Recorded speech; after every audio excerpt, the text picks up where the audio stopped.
Okay, let's start with some questions. How many people have heard of adrenal fatigue? Yeah, pretty much 100%. How many have been diagnosed with adrenal fatigue by some kind of healthcare practitioner? How many have consulted Dr. Google and think that you might have adrenal fatigue? All right. How many have been told or currently believe that adrenal fatigue involves a decline in the ability of the adrenals to produce cortisol? Go ahead, don't be shy. Yeah, okay. All right, so yeah, clearly this is adrenal fatigue. I mean, this is a biased sample here. There's obviously people interested in ancestral health. If we had the general public, probably not as many hands would have gone up. But I think by now a lot of adrenal fatigue is kind of a household term, and at least people who have some kind of awareness of health. So, of course, the central theme of the ancestral health movement and the evolutionary medicine field in general is that there's a profound mismatch between our genes and our biology on the one hand and the modern environment that we're living in on the other. Now, the most obvious example of this, and the one that we talk about the most, is diet and nutrition. So for the vast majority of human history, we ate primarily meat and fish, wild fruits and vegetables, nuts and seeds, and some starchy plants. Now contrast this with today, when the top 6 foods in the American diet are grain-based desserts, bread, sugar-sweetened beverages, pizza, alcohol, and chicken dishes, primarily fried chicken dishes like chicken nuggets. But there's another example of mismatch that I believe is every bit as important and is far less often recognized, and that's between our stress response system and the modern environment. And our stress response system consists of 2 primary components: the sympatho-adrenomedullary system, or SAS, which primarily governs our immediate or short-term response to stress, and our HPA axis, which primarily governs our intermediate or long-term response to stress. Now, these are both extremely complex systems, and we don't have time to go into a lot of detail on them today. But the key concept I want to get across in this presentation is that mechanisms that are protective in the short term can become damaging over the long term. So let me give you an example. Let's say you're a hunter-gatherer and you're out for a walk and you get confronted by a lion. It's a really good thing in that case that your blood pressure goes up, your heart rate goes up, your blood sugar goes up, your muscles tense, and your digestive and reproductive systems shut down, because those changes help you to survive that immediate threat. But what happens when that system is continually activated, as it often is in the modern world? We're stuck in traffic, we're working 2 jobs, we're eating an inflammatory diet, we're using electronic media late at night, and these things activate that same binary stress response system. But the changes that were adaptive and protective when we're threatened by a lion become maladaptive when they're activated chronically over the long term. The constant activation of the stress response system erodes resilience and depletes metabolic reserve. Resilience can be defined as the immediate capacity of cells, tissues, and organ systems to respond to changes in physiological need, and metabolic reserve basically represents the long-term capacity to do that. I would argue that the loss of resilience and the depletion of metabolic reserve are key drivers of the epidemic of modern disease, and this explains why stress is associated with such a dizzying array of conditions. And I've listed just a few of them on this slide. Now, given this, it should be clear that addressing the stress response is absolutely crucial, and it should be a part of our treatment for every patient if you're a clinician, regardless of what their condition is. Now, so far in the functional and integrative medicine world, the approach to addressing stress-related pathology has been based on this adrenal fatigue model, which is in turn based on Hans Selye's general adaptation syndrome. And the general adaptation syndrome predicts levels of cortisol, DHEA, and pregnenolone, which are depicted here in this figure. So in phase 1, or stage 1 as it's sometimes called, you see an increase in cortisol levels when the stress response is activated, and pregnenolone and DHEA begin to decline. In stage 2, cortisol falls and may even return to the normal range, while DHEA and pregnenolone continue their decline. Stage 3, which is chronic stress, cortisol is now below the range, and DHEA and pregnenolone continue to drop until the final stage, which is sometimes referred to as failure or exhaustion, when cortisol and pregnenolone and DHEA are all at the bottom of the range. Now, raise your hand if you're somewhat familiar with this model. Okay. Is it really an accurate representation of what happens? Is the adrenal fatigue concept in alignment with the current scientific evidence? And perhaps most importantly, is it the model that will get us the best results? I would argue that there are 3 big problems with the adrenal fatigue hypothesis. First is that many, if not most people with so-called adrenal fatigue don't actually have low cortisol. Second is that even when cortisol is low, it's rarely because the adrenals are fatigued and unable to produce it. And third, adrenal fatigue is not supported by the current scientific understanding of the stress response. So let's look at each of these in a little more detail. Starting with number 1, many if most people with adrenal fatigue don't have low cortisol levels. So as many of you know, the assessment of adrenal fatigue has depended on measuring saliva cortisol. Now, cortisol that's measured in saliva is in the unbound or free fraction form. This means it's not bound to a protein carrier, as hormones typically are to be transported around the body. Now, it's true that free cortisol is the most potent form, but it only represents about 3 to 5% of the total amount of cortisol in the body at any given time. And the rest of the cortisol is cleared by several metabolic pathways before it's conjugated and then excreted in the urine. So although free cortisol is the most potent form, it's not the best marker for overall cortisol production. Since the majority of cortisol is excreted in the urine as metabolites, measuring those metabolites is the best way to get a sense of total cortisol production, as the authors of this study recognized when they said the sum of total cortisol metabolites provides a reflection of cortisol secretion rate. Now, this could be a moot point if free cortisol and total or metabolized cortisol were always concordant or the same, but the problem is they're not. And in fact, they're often discordant. So we can see low free cortisol and high total or metabolized cortisol. And in fact, this happens in many conditions such as obesity, insulin resistance, active stress response, hyperthyroidism, glucocorticoid use, and chronic fatigue syndrome. I'd also point out that it's possible to have high free cortisol and low total or metabolized cortisol, which happens in conditions like hypothyroidism and impaired liver function, but we're not going to cover that in this presentation. Now, in obesity, according to the scientific literature, we would expect to see normal or low free cortisol, but high total cortisol or cortisol metabolites. Now, the figures on this slide are from a study published in Obesity that looked at the relationship between urinary and saliva-free cortisol, cortisol metabolites or total cortisol, and obesity. And what they found was that free cortisol was not elevated in obese subjects, as you can see in the 2 figures on the top of the slide. But when they measured total cortisol or cortisol metabolites, there was a strong relationship. And in fact, they saw a linear increase in total cortisol as fat mass increased. Now check out this test result. We see very low free cortisol and very low free cortisone with a flattened diurnal cortisol and cortisone rhythm. Now, it's not at the level that you would expect to see in Addison's disease, but it's pretty low, and it falls into the category of what a lot of clinicians would diagnose as stage 3 adrenal fatigue or adrenal exhaustion. If you did a saliva adrenal stress index on this patient, you might expect to see something like this: low cortisol at all 4 time points that were measured, and then an estimate of the total sum cortisol would be low, and DHEA might be low normal or even, frankly, low out of the lab range. But look at this patient's cortisol metabolites.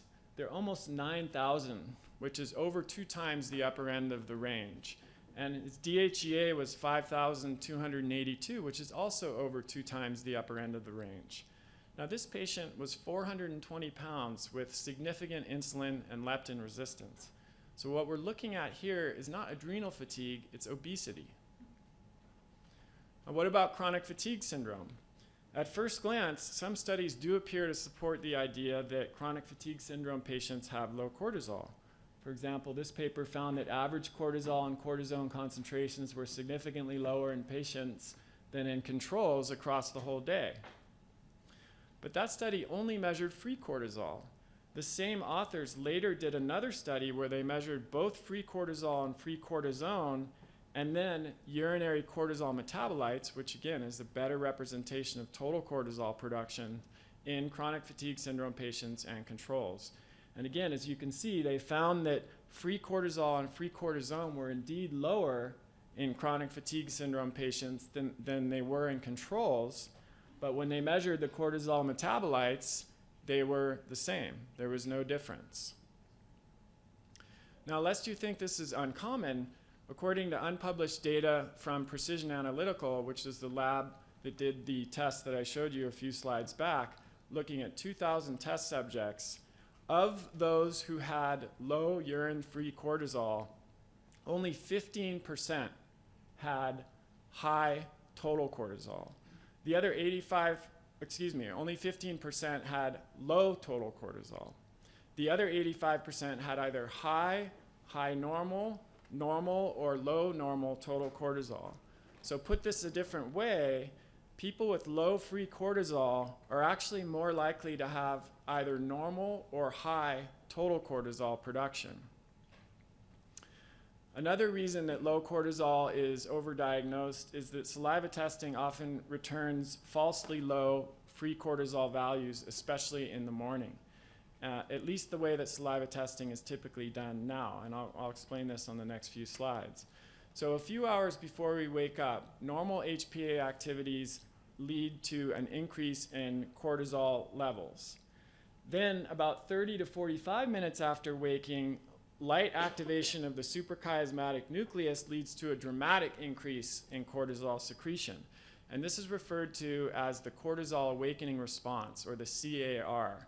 And it accounts for over 50% of the total amount of cortisol produced in a 24-hour period. So it's highly significant when it comes to cortisol production. This means that the timing of the first sample is critical to obtaining accurate results from a saliva test. If the sample's taken 60 to 120 minutes, an hour to 2 hours after waking, instead of 30 to 45 minutes after waking, the cortisol awakening response, or the CAR, will be completely missed, and the morning value will be much lower. It will be in that range there. So this leads to overdiagnosis of low cortisol and a flattened cortisol curve, and it also leads to overdiagnosis of total cortisol, because total cortisol on a saliva test is heavily based on the morning cortisol reading, because the morning reading accounts for over 50% of total production. Now, this is a huge problem because the instructions from most saliva testing labs don't ensure that the patient captures the cortisol awakening response. For example, one prominent lab tells patients to take the first sample between 6 and 8 a.m.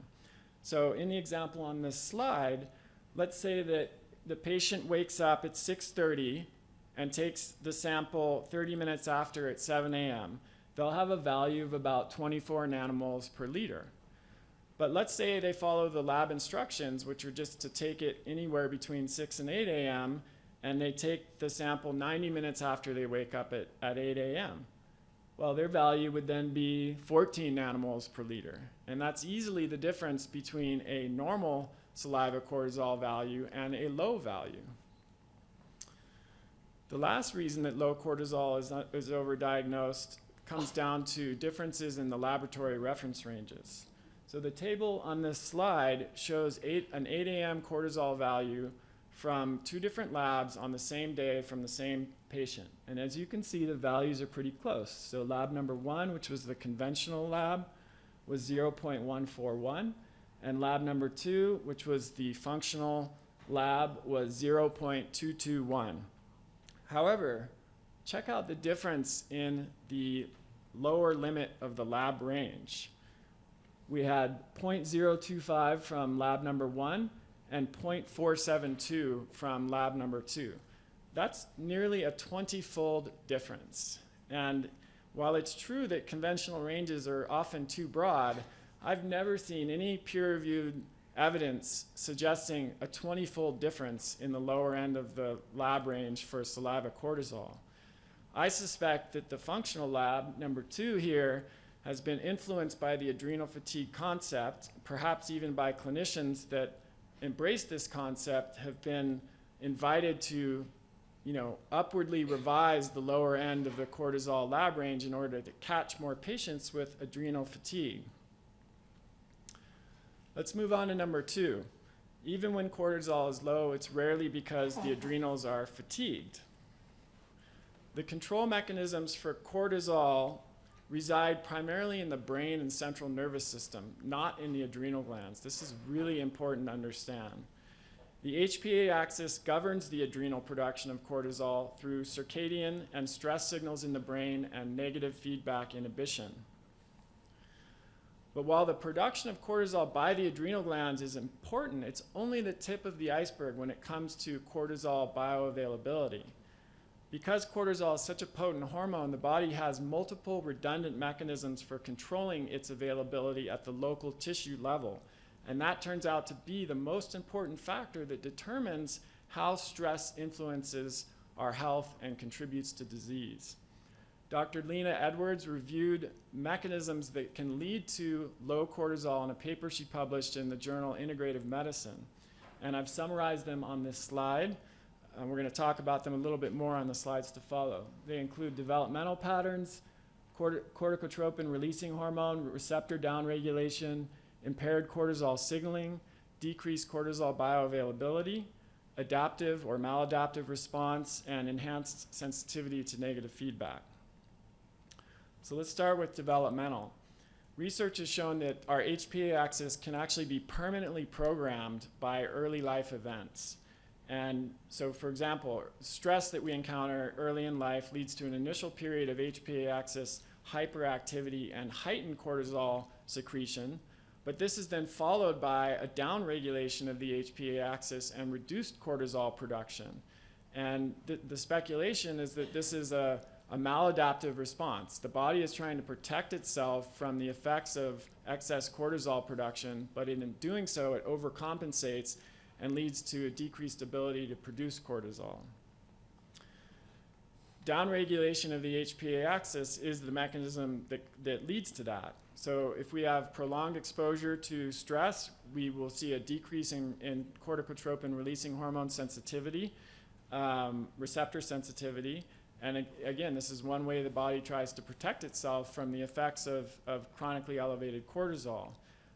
But the problem is it leads to a decreased ability to respond to stress in the future because we're then unable to mount an effective stress response. Another mechanism that can lead to high cortisol is impaired cortisol signaling.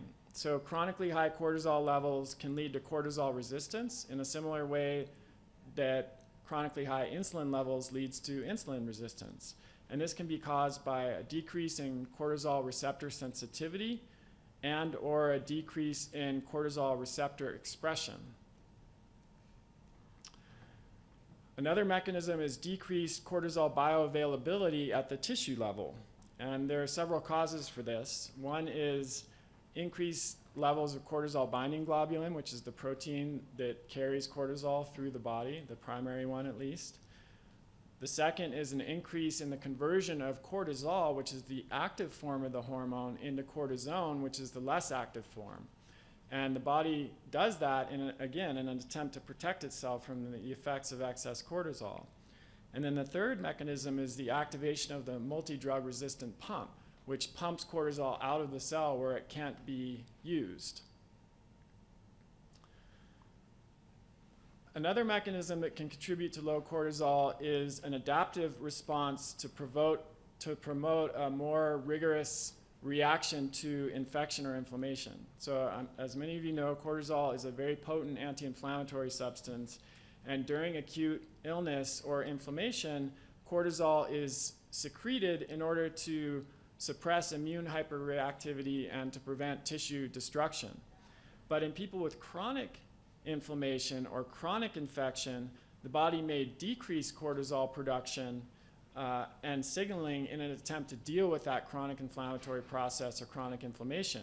So in this case, the body is prioritizing defense against a pathogen or serious inflammation, which it views as life-threatening, over mechanisms that support long-term health.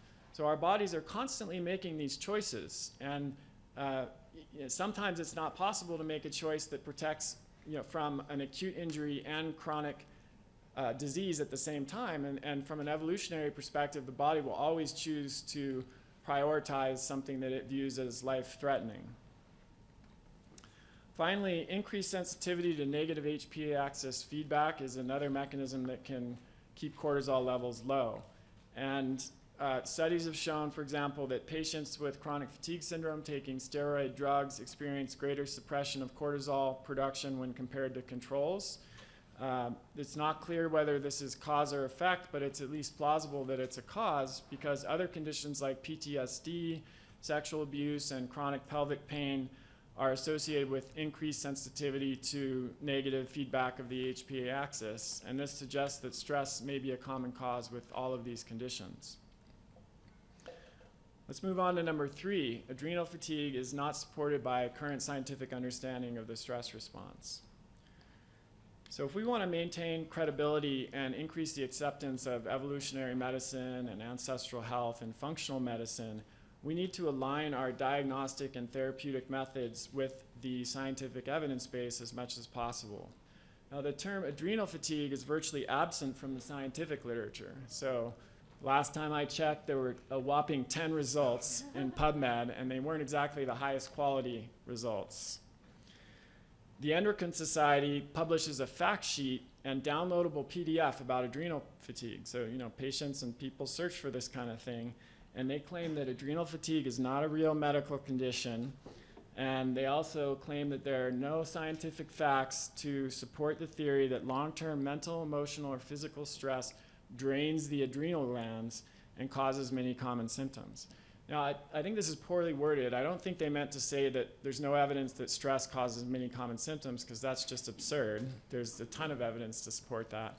What they mean to say specifically is that there's no evidence that stress drains the adrenal glands and causes the symptoms by that mechanism.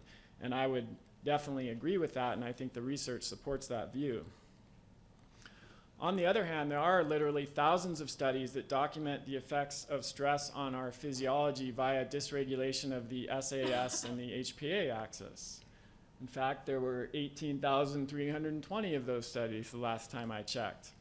But in these cases, high cortisol or a disrupted cortisol rhythm is far more common than low cortisol.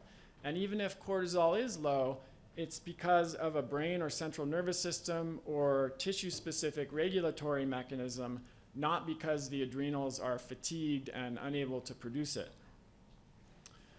Now, there are some known conditions like Addison's disease that present with low cortisol levels, but Addison's is pretty rare, and it's not caused by stress, at least not exclusively.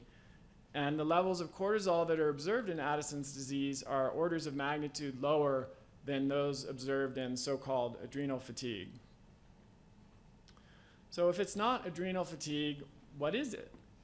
I would argue that a better term is HPA axis dysregulation, or perhaps HPA axis maladaptation, which is probably the most accurate term, since most of the changes that occur are the body's attempt to adapt to circumstances that are very challenging.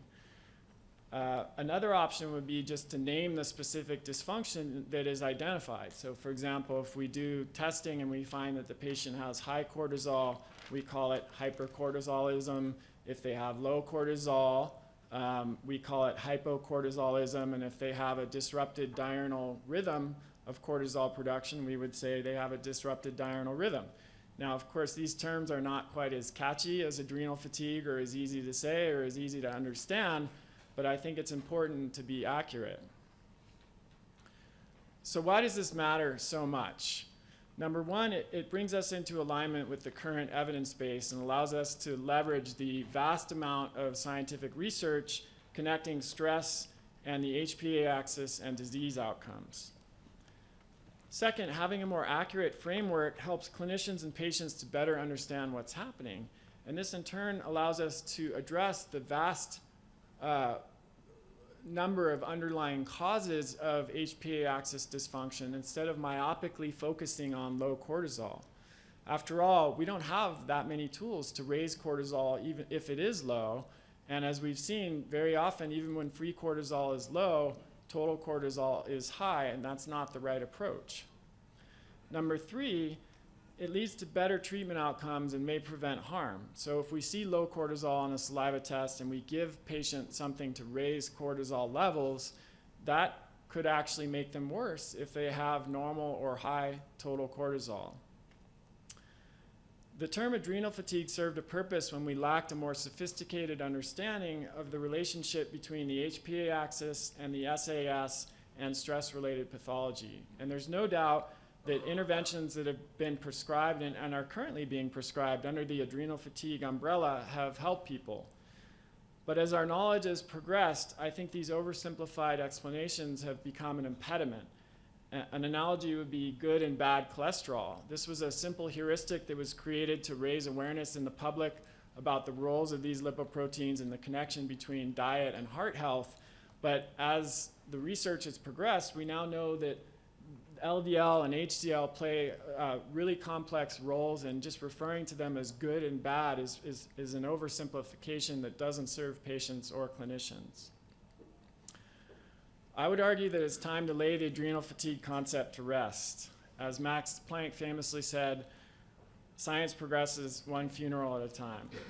If we want to move forward, we have to be willing to continually challenge our beliefs and let go of them when the evidence doesn't support them. And speaking personally, when I first got out of school and was practicing, I embraced the adrenal fatigue concept wholeheartedly.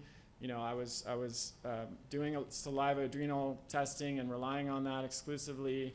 And it wasn't until I took a deep dive into the scientific literature and came across all of these research that I really began to question it. So, I think it's important for us as clinicians and even just as people to reevaluate even our most cherished beliefs when the evidence doesn't support them.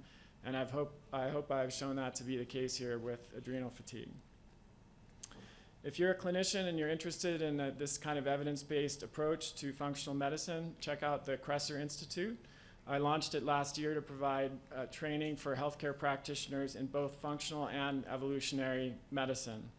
And the best place to start is the In Practice series for clinicians. It features in-depth training in 10 of the most common conditions that we treat as clinicians, from hypothyroidism to digestive disorders to overweight, from a functional and ancestral perspective. And it includes diet, lifestyle, and supplement recommendations, handouts, and cheat sheets for your patients. And then the core course offering is a 12-month ADAPT framework level 1 training, which offers practical hands-on instruction in ancestral and functional nutrition, functional medicine, and practice management. So you can learn more at KresserInstitute.com. Thanks for your attention, and thanks for listening.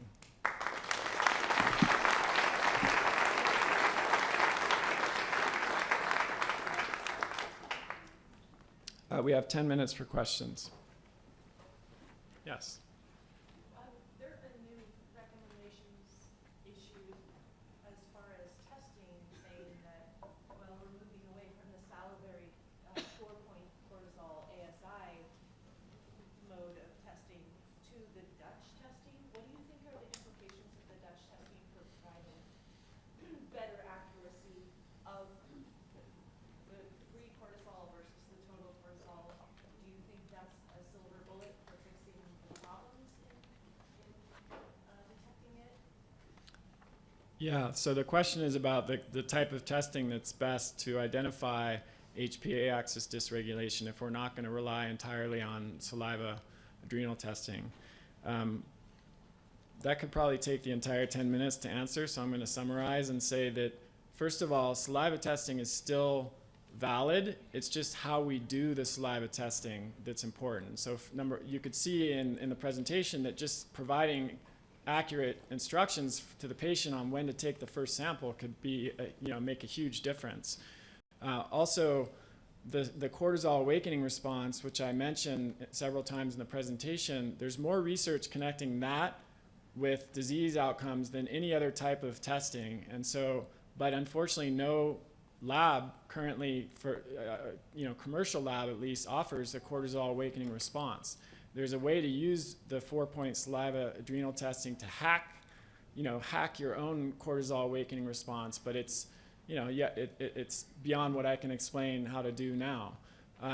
The Dutch test is a dried urine test comprehensive hormone. That's what Dutch stands for. It uses dried urine, and it can test both free cortisol and total and metabolized cortisol, as well as DHEA and several metabolites, estrogen, progesterone, sex hormone metabolites. So it's a very comprehensive test.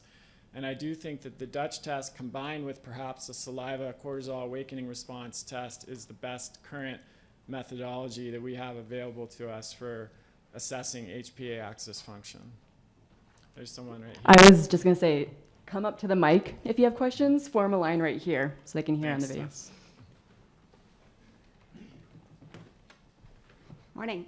Morning. So I'm just curious, with this better understanding of, using different terms so the clinicians and the patients can better understand, like, how much does that really change the therapy of how you would work with somebody to restore balance? In some cases, it doesn't change it much. In other cases, it changes it dramatically.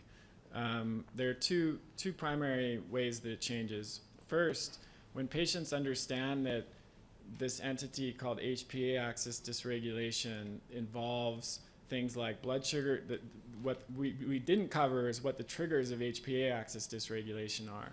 And the primary ones are blood sugar dysregulation, circadian disruption, so exposure to light at the wrong times and not enough exposure at the right times, perceived stress, so and there's a whole definition of that. And so it expands the patient's understanding of what contributes to this condition. It's not just stress, it's Right. blood sugar, it's using electronic media at night, and it's all these different aspects of the modern lifestyle. So it invites them to take a more holistic approach instead of just, oh geez, my cortisol's low, I better take some cortisol, or I better take some adaptogenic herbs to raise my cortisol, which is often the response. Right. And then in terms of, like, if cortisol is high, free cortisol is high, for example, and metabolized cortisol is low, actually in that case, the solution is usually to address the thyroid, because it's the thyroid that's causing that imbalance. It's not actually necessarily a problem with the adrenals or with even the HPA axis itself, unless you include the thyroid in that. And if you address the thyroid, then the cortisol normalizes and you didn't have to do any adaptogens or anything else. So it does make a difference. Okay, thank you. Hi, Dr. Kresser. Hi. About 25 years ago, I was diagnosed with chronic fatigue syndrome. And over the last 25 years, I've had 5 of the saliva tests done. And at one point, I was even put on Isocort. Earlier this year, I found a wonderful doctor here in Boulder who diagnosed me with CIRS, chronic inflammatory response syndrome. And I've enjoyed your conversations with Dr. Shoemaker. They've been very illuminating. So my question is, I've been trying to read as much as I can. Could you speak to the connection between CIRS and the inflammatory process and how that affects the adrenals and what can be done about that? Yeah, so if there are 4 primary triggers of HPA axis dysregulation, so blood sugar imbalances, circadian disruption, perceived stress, and the 4th one that I didn't mention was inflammatory signaling. So chronic inflammatory response syndrome involves immune dysregulation and inflammation, and so that triggers HPA axis dysfunction. But it's a bidirectional relationship, because the HPA axis dysregulation will lead to dysfunction in cortisol signaling, and cortisol is an anti-inflammatory hormone. So if you do end up with low cortisol, either free or metabolized or both, then you're less able to mount an effective inflammatory response, and the inflammation can just persist and even get somewhat out of control. So they're definitely connected. In that case, I tend to think that the more underlying problem is probably the chronic inflammation, and that's what needs to be addressed in order for the HPA axis to recover. But in my experience, they need to be addressed simultaneously because of that bidirectional relationship. So have you found in any of your research that being on the Shoemaker protocol does help to bring that balance back, or are there things actively to do with the adrenals to help to support the Shoemaker protocol? I've seen that anecdotally. I don't think there's any research to support that connection explicitly, but I've seen that improve in work with patients. Yeah. Thank you. Good luck. Thanks.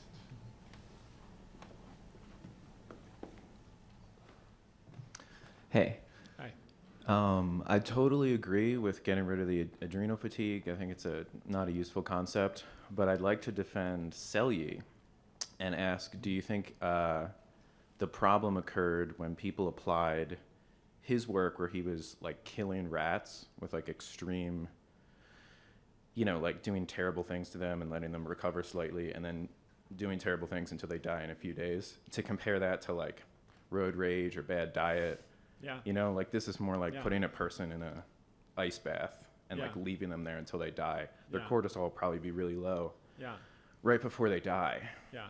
So Yeah, I mean, I don't think Selye would have defended or agreed with the adrenal fatigue hypothesis. He probably would have been upset to learn that the general adaptation syndrome was used as the basis for that. I don't think there's anything in his work that would lead us to believe that he would support that direction. thank you.